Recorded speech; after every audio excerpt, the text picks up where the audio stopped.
What is going on, everybody? Welcome, gamblers. This is the UFC Fight Night 167 breakdown. I'm your boy Animarak from the Die Hard MMA podcast.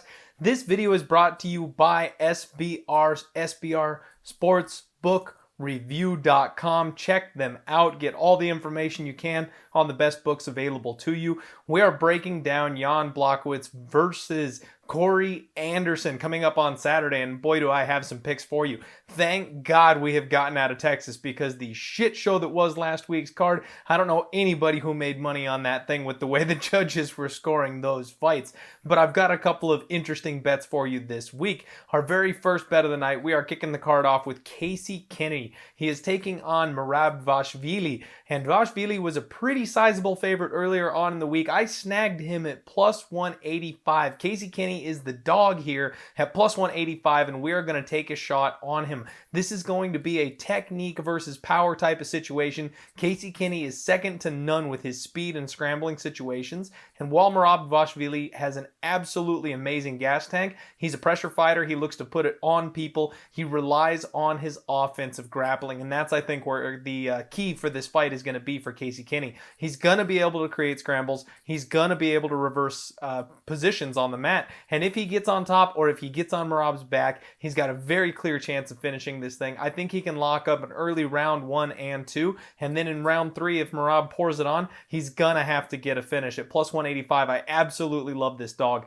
You can get him out there around plus 150 right now. I absolutely think that he is live to pull the upset in this spot. He was the 2 division champion in LFA before coming over to the UFC, and he's fought nothing but larger, bigger, stronger talent. He is used to being the smaller guy, and it's something he's very accustomed to. I love Kenney as our first dog on this card. Our second dog on the card, we are rolling with the legend Jim Miller. Now, Jim Miller is one of these guys who's been around basically forever. He's 36 years old, and mostly he's been known for fighting Lyme disease. We don't know what the true upper ceiling of Jim Miller is, because we have only seen the Lyme disease-ridden version of him for his prime years in MMA. He's taking on Scott Hot Sauce Holtzman, who is a talented fighter. He does bring power to the table, but I really don't think he's a better fighter anywhere than Jim Miller is. Jim Miller is the underdog. I snatched him at plus 125. That line has been ping-ponging around all week. You could have gotten him as low as plus 110. He's been as high as plus 130.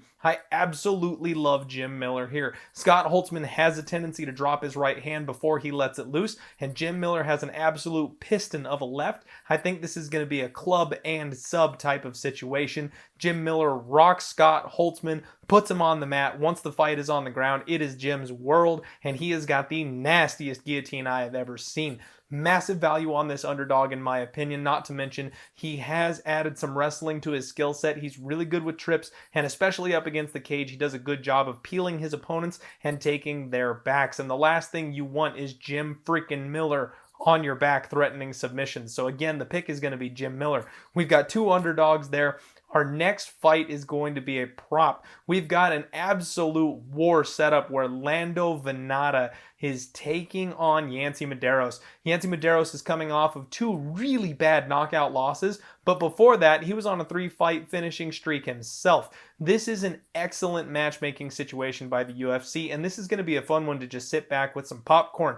But the spot that I found value on is the fight doesn't go to decision at minus 150. Landow has taken an absolute beating over the course of his last 5 fights, and his chin has held up, but eventually that's going to end. Medeiros is a finisher. He finishes so many of his fights, it's not even funny. Like I said, he's on a 5-fight finish streak, whether it's him doing the finishing or him getting finished. The heat that Venata brings to the table, I think he finds Yancey's chin, and with Yancey coming off of those 2 bad KO losses, I don't know if he's going to be able to take the kind of heat that Landow throws. But rather than rolling the dice at a pick'em price on a guy like Venata, let's just take the fight doesn't go to the judges' scorecards at minus 150, and if Yancey is the one to land that knockout punch, we're fine with that. We'll still cash that ticket.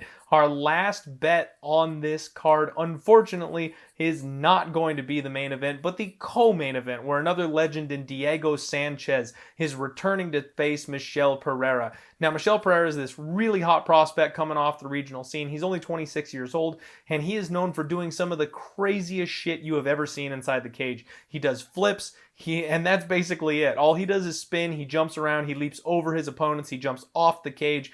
The dude's insane, but he's got a highlight reel knockout in every other fight that he is in. In his last fight, he got stuffed. He faced a hard-nosed wrestler that was able to take a couple of his shots and then grind him out. He is in absolutely peak physical condition for this fight. Go check out my Twitter at DieHardMMAPod. I tweeted out a picture of him. He is not taking this opportunity lightly coming off of a loss, and he's taking on Diego Sanchez, who, while he would have been a hard-nosed wrestler in his prime, he has no chin. Diego's chin has been gone for many, many years. He's no longer training at Jackson Wink. He doesn't even have a real training camp. He's basically training full-time out of a yoga studio with one training partner. I think this is the end of the road for Diego, and I put 2 units at -145 on Michel Pereira. I apologize, I hit that line twice. So I laid a total of 2.9 units to win 2 on Michel Pereira. I think he finds Diego the Nightmare Sanchez's chin, and we can all finally wake up, because this is the end of the nightmare.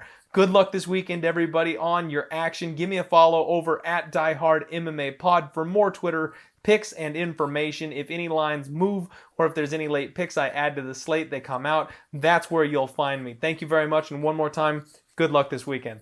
Hey guys, thanks for tuning in. If you like what you saw, give us a thumbs up. If you don't want to miss a show, make sure to subscribe, and more importantly, hit that bell button. You can also follow us on Twitter at SBR Sports Picks, or head to sportsbookreview.com for all your betting needs.